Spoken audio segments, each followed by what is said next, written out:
Welcome back. We'll take a look at all the sports news in a little while from now with Nandi Shabalala. First, government has suspended the environmental impact process for the Karpowership project in Saldanha Bay. As follows a complaint by NGO, The Green Connection. It claims consultants for the floating power plant breached regulations by failing to conduct a thorough assessment. The NGO is concerned about the effect of underwater noise on marine life. Liziwe McDaid, the strategic lead at The Green Connection, joining me now to discuss how they feel about all of this. Liziwe, good morning to you. Now, the reason it's important is I was the one who did the interview with The Green Connection just a few days before they put this application in. They were adamant, was your organisation, they were going to get this right. They have, so a big win for you. What's the next step now? Well, this is all about good governance, right? This is about environmental impact assessments which have to happen for all development projects.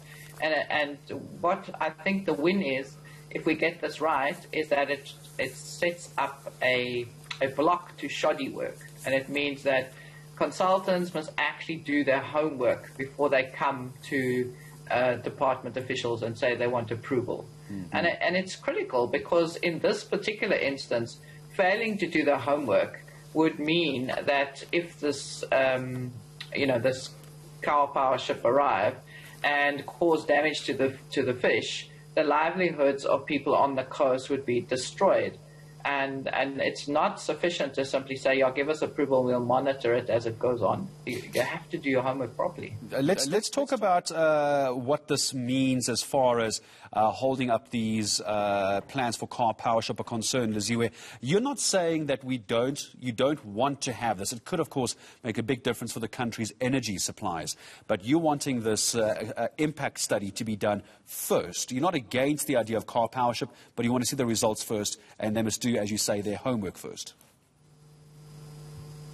Well, there's two answers to that. Yes, they must do their homework. But secondly, the other bigger question is, how are Karpowerships that have no local content really the solution for our energy woes? I think that's a need and desirability question that should have also been answered properly. Are there other solutions that we could have put in that would have had less environmental impact and also met our energy needs? As far as Green Connection is concerned, has there been something similar elsewhere in the world that you can talk to me about that could be put forward as an alternative to Karpowership? Because this is being touted as a very quick and efficient way of getting power into the country. But, of course, it could have major conservation impacts as well. But have you seen something else that you could put forward? I don't think we have to go out the country. We have it in the country.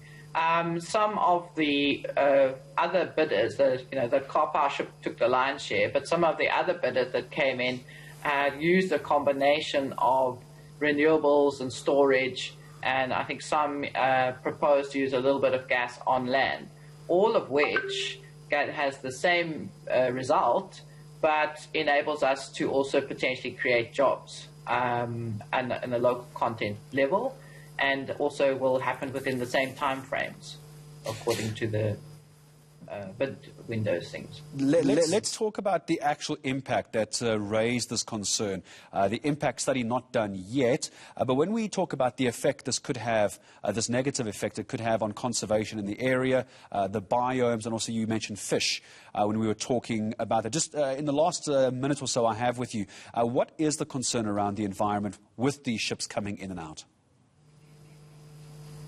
Okay, so these ships are going to moor in the bay for 20 years if they arrive. And during that time, they are going to emit noise, the engines, they're running. And that noise has a potential impact on fish. Now, in that particular area, it's also a breeding area for fish. So therefore, you're going to potentially disrupt the breeding of the fish in terms of its impact on the marine ecosystem. There's also a hot water issue, but we didn't put that in the complaint.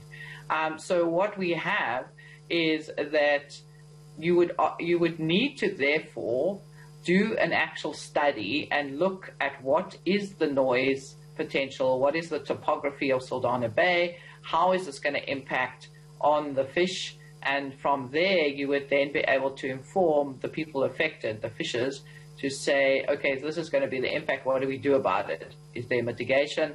And if not, is it worth going ahead? If there are alternatives to solve the power crisis, why would we destroy the livelihoods of fishers along the West Coast? Because, of course, that could have an impact as well on the fishing industries further down the coast as well, and all these various knock-on effects as well. Just because we want power doesn't mean we must do it irresponsibly. Liziwe McDaid, I'm going to say thank you so much from the Green Connection.